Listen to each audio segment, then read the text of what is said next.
ועכשיו שחקני שתי הקבוצות עושים את דרכם למרכז המגרש. כמובן שאנחנו נעדכן תוך כדי הבעיטות מי הם הבועטים. אז בואו נהיה עם הבעיטה הראשונה של כפר קאסם. זהו הבלם דורה לוי מול אשר אל-חרר. הבעיטה הראשונה, ותשמעו את קריאות הבוס של האוהדים. דורה לוי רץ, בועט, אשר אל-חרר לוקח!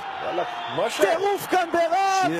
כפר קאסם מחמיצה את הפנדל הראשון שלה, או יותר נכון אשר אל-חרר עם עצירה גדולה.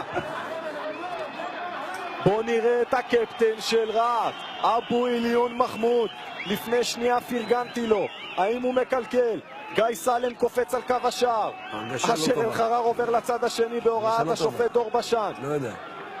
אבו עליון מחמוד, הבלם של צעירי רהט, עושה את הצעדים הקטנים, וגם גיא סלם עוצר. אבל רגע, הוא יצא מקו השער, חוזר. גיא סלם יצא מקו השער, וזה מנוגד לחוקה ולתקנון.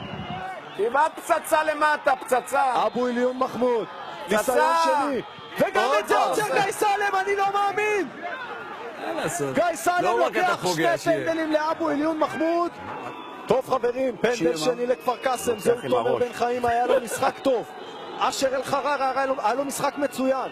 בן חיים רץ בועט, וגם את זה לוקח אשר אל-חרר. זה אפילו נראה קל מדי. איך מכניעים את השוער הזה?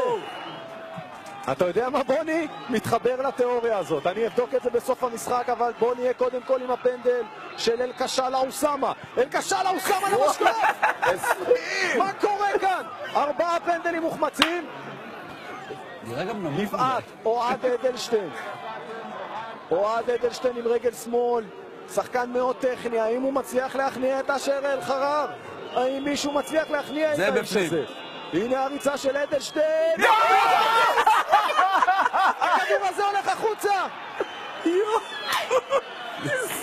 לא מאמין מה קורה כאן.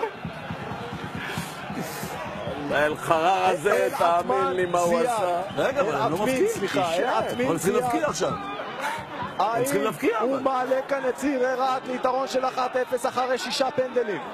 אלעטמין זיאד רץ, בועט, סלם לוקח! יו, לא מאמין. לא להאמין, אני חוזר על עצמי, אני נשמע כמו תקליט שבור, אבל עוד פנדל מוחמץ. תראה איזה שער של קט רגל נראה לי. כפר קאסם חברים. זה מלך רן בן השער. שמעון. זריאן, זה שער של הוא קט רגל. הבועט של הפנדל הרביעי של כפר קאסם. מלך השערים של הקבוצה הזאת. רן בן שמעון מסדר את הכדור על הנקודה. אשר אל-חרר עם עוד תפילה קטנה, לא לוקח מרחק הרצה גדול. רן בן שמעון לקח! הוא הלך לפינה הזאת. כמעט לקחנו אחרי 3 החטאות, וזה 1-0 כפר קאסם.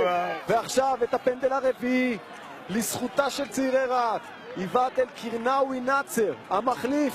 ראינו הזדמנות גדולה שלו בתוך הערכה. גיא סלם לקח אז את ההזדמנות שלו, האם הוא לוקח לו גם את הפנדל?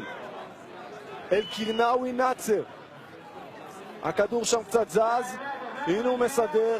חברים, דממת אלחוט כאן במגרש. השידור הזה שומעים אותו כל האוהדים במגרש בערך מרוב ששקט כאן. הנה נאצר, גיא סלם לוקח גם את זה. רוביל סרסור יכול לשלוח עכשיו את כפר קאסם לסיבוב ח'. סרסור בועט פנימה, כפר קאסם בסיבוב ח'.